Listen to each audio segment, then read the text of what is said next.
नमस्कार, मैं Shashiwala from government polytechnic Badaun. आज के इस वीडियो लेक्चर में हम जिस टॉपिक के बारे में पढ़ने जा रहे हैं वो है हमारा concept of packaging. Concept of packaging में हम मेनली ये पढ़ते हैं कि आखिर पैकेजिंग हमारी क्यों की जाती है, जो पैकेजिंग का मेन पर्पस है वो किस लिए किया जाता है। तो इस तरह की जितनी भी हमारी इंफॉर्मेशंस होती हैं अबाउट द पैकेजिंग, ये सारी चीज़ें हमारी आ जाती हैं कॉन्सेप्ट ऑफ पैकेजिंग के अंतर्गत। तो सबसे पहले हम जब कॉन्सेप्ट ऑफ पैकेजिंग में हम पढ़ते हैं तो पैकेजिंग होती क्या है इसके बारे में पढ़ेंगे। सो फर्स्ट जो हमारा पॉइंट है वो है व्हाट इज़ पैकेजिंग। तो पैकेजिंग हमारी होती क्या है।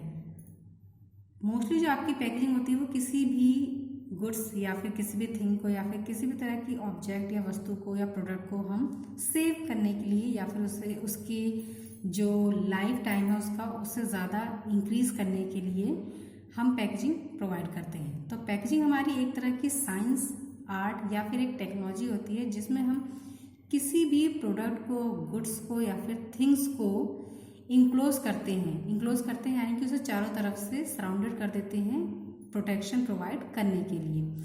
और प्रोटेक्शन के बाद उस प्रोटेक्शन से क्या होता है कि जब आपका जो भी प्रोडक्ट है वो जब पैकेजिंग के अंदर होता है तो उसे स्टोर करने में, सेल करने में, यूज़ करने में या फिर एक स्थान से दूसरे स्थान को ट्रांसपोर्ट करने में या फिर डिस्ट्रीब्यूशन करने के दौरान आपको काफ़ी प्रोटेक्शन प्रोवाइड मिलती है, या फिर वो जो आपकी जो प्रोडक्ट है पैकेजिंग के अंदर वो आपका पूरी तरह से सेफली रहता है।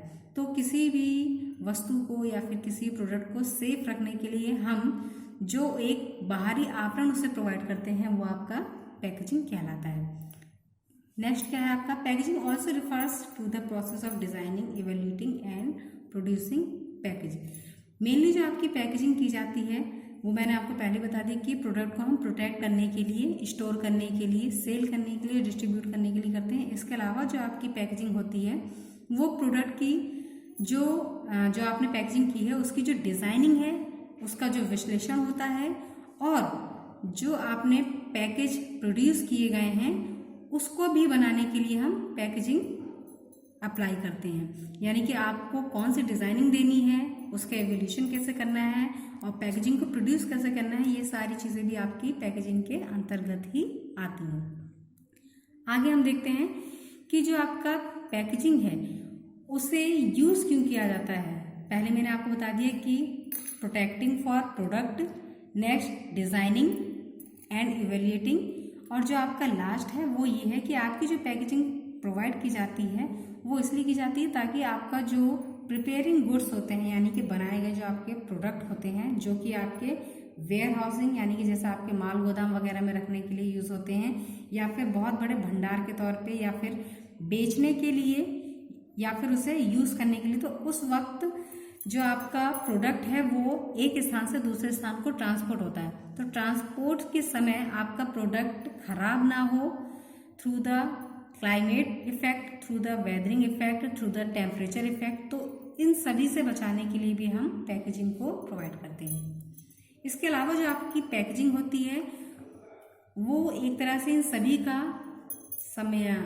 का मिक्सचर है, और ये जो भी आपका मिक्सचर होता है वो होता है प्रोटेक्शन, जिसमें आपके मेनली कंटेंट्स होते हैं। पहला हो गया प्रोटेक्शन का, दूसरा प्रिजर्व यानी कि सुरक्षित रखने का, तीसरा हो गया आपका ट्रांसपोर्ट का, और सेल्स और उसकी इंफॉर्मेशन के बारे में बताना है। क्योंकि आपने देखा होगा जो पैकेजिंग प्रोडक्ट होते हैं वो प्रोटेक्शन के तो यूज़ किए ही जाते हैं, इसके अलावा वो बाहरी आवरण से या बाहरी एटमॉस्फेयर से आपके सुरक्षित रह सकें इसलिए भी आपके यूज़ किए जाते हैं। प्लस उस प्रोडक्ट की जो भी वैलिडिटी है उस समय तक वो आपका पूरी तरह से पैकेट के अंदर सेफ रह सके, इसके अलावा ट्रांसपोर्ट के समय वो सेफ रह सके, और पैकेजिंग के ऊपर जो आपके पैकेट्स होते हैं उनके ऊपर आपकी कुछ इन्फॉर्मेशन दी होती हैं। उन इन्फॉर्मेशन से भी आपको ये ज्ञात हो जाता है कि प्रोडक्ट आपका कितने समय तक प्रिजर्व रह सकता है और कितने समय तक आप उसे यूज़ कर सकते हैं, और उसी के अकॉर्डिंग आप उसकी बाइंग और सेलिंग भी करते हैं।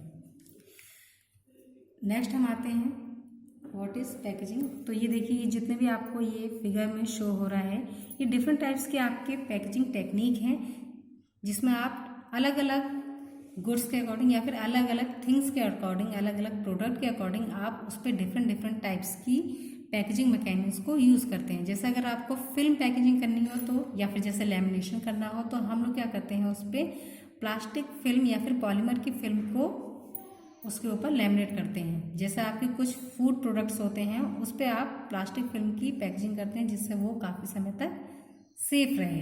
इसी तरह से जो आपके कंटेनर्स वगैरह होते हैं मेटल के, या फिर जो आपके कोरुगेटेड बॉक्सेस होते हैं या पेपर बैग्स होते हैं, ये सारी चीज़ें अलग अलग प्रोडक्ट के अकॉर्डिंग अलग अलग टाइप से पैक की जाती हैं।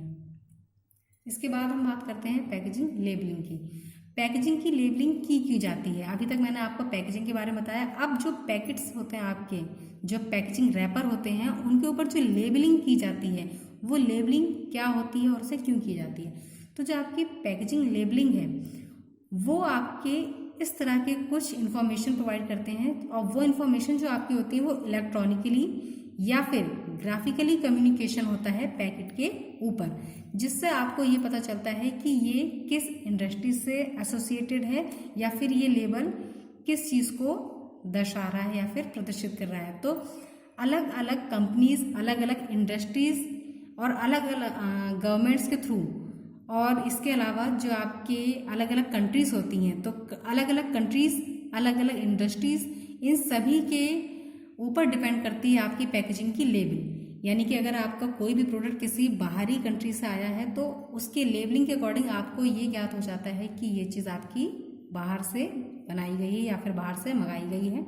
और इसी तरह से लेबल से आपको ये भी ज्ञात हो जाता है कि इसे किस इंडस्ट्री ने मैन्युफैक्चर किया है। तो इस तरह से आपके जो लेबल होते हैं वो आपके इलेक्ट्रॉनिकली या फिर ग्राफिकल पैकेट्स के ऊपर आप या फिर प्रिंट होते हैं, और यही इलेक्ट्रॉनिक और ग्राफिक का कम्युनिकेशन ही आपको क्या दर्शाता है, पैकेट की पैकेजिंग की लेबलिंग। जैसे इसमें देखिए, इस फिगर में आपको पैकेट्स के ऊपर डिफरेंट डिफरेंट ग्राफिकल डिजाइनिंग दिखाई दे रही है। इस तरह से जो आपका ये कम्युनिकेशन होता है ग्राफिक्स का और जो इलेक्ट्रॉनिक्स का जो कम्युनिकेशन होता है, ये सारी चीज़ें लेबलिंग को दिखाती हैं। तो इससे आपको ये पता चलता है कि ये कौन सी कंपनी का बना हुआ है या फिर कौन सी इंडस्ट्री से इसे मंगाया गया है। तो ये चीज़ आपको लेबलिंग आपको क्या प्रोवाइड करती है कि इंफॉर्मेशन प्रोवाइड करती है उस पैकेजिंग के बारे में और उस सब्सटेंस के बारे में जो सब्सटेंस उस पैकेट के अंदर पूरी तरह से पैक किया गया है। अब बात करते हैं हम ऑब्जेक्टिव ऑफ पैकेजिंग। अभी तक मैंने आपको कॉन्सेप्ट ऑफ पैकेजिंग बताया, इसके अलावा कॉन्सेप्ट ऑफ पैकेजिंग के बाद मैंने आपको लेबलिंग बताई। अब है आपका objective of packaging. Objective of packaging जैसे मैंने आपको बताया था कि प्रोटेक्शन के लिए बेसिकली हम प्रोवाइड करते हैं, इसके अलावा उसकी इंफॉर्मेशन प्रोवाइड करने के लिए प्रोवाइड करते हैं, और इन सभी के साथ कुछ आपकी और भी प्रोटेक्शन होती हैं, और वो सारी प्रोटेक्शन क्या क्या होती हैं वो प्रोटेक्शन आपको मैं इसमें बताऊँगी। तो जो आपका प्रोटेक्शन, जो सबसे पहला पॉइंट था जिसकी वजह से हम पैकेजिंग करते हैं, उसमें सबसे पहला पॉइंट है आपका फिजिकल प्रोटेक्शन।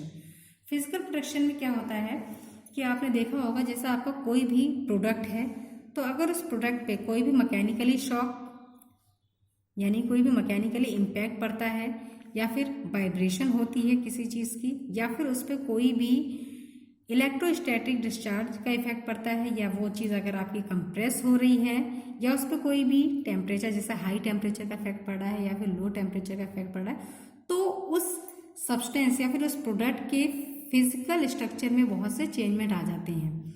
जैसे अगर आपकी कोई पॉलीमरिक चीज़ है तो अगर आप उसे अच्छी तरह से पैक नहीं करते हैं तो हाई टेम्परेचर और लो टेम्परेचर के कारण वो जो मटेरियल आपका श्रिंक या एक्सपेंड हो सकता है। इसी तरह से अगर आप कोई भी ग्लास की वस्तु यूज़ करते हैं या फिर ग्लास के प्रोडक्ट यूज़ करते हैं, तो अगर उस पर कोई भी मैकेनिकली शॉक पड़ता है या फिर वाइब्रेट होता है तो वो उस समय क्या हो जाता है, ब्रेक हो सकता है। तो इस वजह से ही हम क्या करते हैं, फिजिकल प्रोटेक्शन प्रोवाइड करते हैं।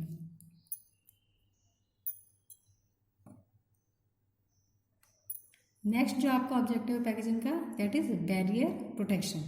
बैरियर प्रोटेक्शन क्या करता है, एक तरह से अवरोध उत्पन्न करता है आपके, जैसे एटमॉस्फेयर में आपके ऑक्सीजन है या मॉइस्चर है, वाटर वेपर कंटेंस है, या फिर जो अदर आपके केमिकल्स होते हैं जो किसी प्रोडक्ट के साथ रिएक्ट करके उसको डिग्रेड कर सकते हैं। तो ऑब्जेक्ट जो आपका पैकेजिंग है वो इसलिए भी यूज़ किया जाता है ताकि उस प्रोडक्ट को आप ऑक्सीजन से बचा सकें, वाटर वेपर से बचा सकें या फिर डस्ट या डर्ट पार्टिकल से उसकी सेफ्टी कर सकें। तो इसलिए हम बैरियर प्रोटेक्शन को प्रोवाइड करते हैं। इसके अलावा जैसे आपके कुछ प्रोडक्ट होते हैं वो अगर प्रोडक्ट के अंदर उनमें मॉइस्चर अगर रह जाता है तो उन्हें सुखाने के लिए हम पैकेट्स में क्या करते हैं, डेसिकेंट्स का यूज़ करते हैं, जो उसे क्या करते हैं, ड्राई रखने का काम करते हैं। और या फिर ड्राई रखने का काम करते हैं या फिर उसमें आप ऑक्सीजन एब्जॉर्बर्स का इस्तेमाल करते हैं, जिससे जो आपका प्रोडक्ट है वो पैकेट के अंदर काफ़ी समय तक सेफ बना रहे। अगला है आपका मार्केटिंग। मार्केटिंग में क्या करते हैं, जैसे मैंने आपको लेबल के बारे में पिछले बता चुकी हूँ पिछली स्लाइड्स में। तो यहाँ पर क्या होता है, जो लेबल्स पैकेजिंग के ऊपर यूज़ किए जाते हैं वो मार्केटर्स जो आपके होते हैं, यानी कि जो सामान को मार्केट में उतारते हैं या बेचते हैं, वो उनके पोटेंशियल्स को इनकरेज करता है। क्योंकि अगर लेबलिंग अगर आपकी सही तरीके से हुई है या फिर उस पर लेबल है, लेबल का मार्क है, तो उससे जो भी बायर तो लेबल के द्वारा उन्हें ये सेटिस्फेक्शन मिल जाता है कि ये प्रोडक्ट आपका सेफ है पूरी तरह से और आप इसे यूज़ कर सकते हैं। अदरवाइज कुछ जो आपके पैकेट्स होते हैं, अगर आप जैसे नॉर्मली उन्हें बनाते हैं तो उन पे लेबल्स अगर प्रोवाइड नहीं किए गए हैं सही तरीके से या फिर उन पे कोई भी लेबलिंग नहीं दर्शाई गई है, तो उससे क्या होता है कि आपका जो प्रोडक्ट है उसे खरीदने में जो बायर्स होते हैं वो उसे खरीदने में काफ़ी संकुचित होते हैं और उसे नहीं लेना चाहते हैं। इसलिए जो लेबल है वो काफ़ी अच्छी टर्म होती है, जो लेबल है वो काफ़ी मोस्ट नेसेसरी टर्म है पैकेजिंग के लिए। क्योंकि जैसे जैसे आपकी लेबलिंग होगी पैकेजिंग के ऊपर, उतना ही प्रोडक्ट की सेलिंग होगी और उतना ही वो प्रोडक्ट मार्केट के अंदर अच्छी तरह से सेल होगा।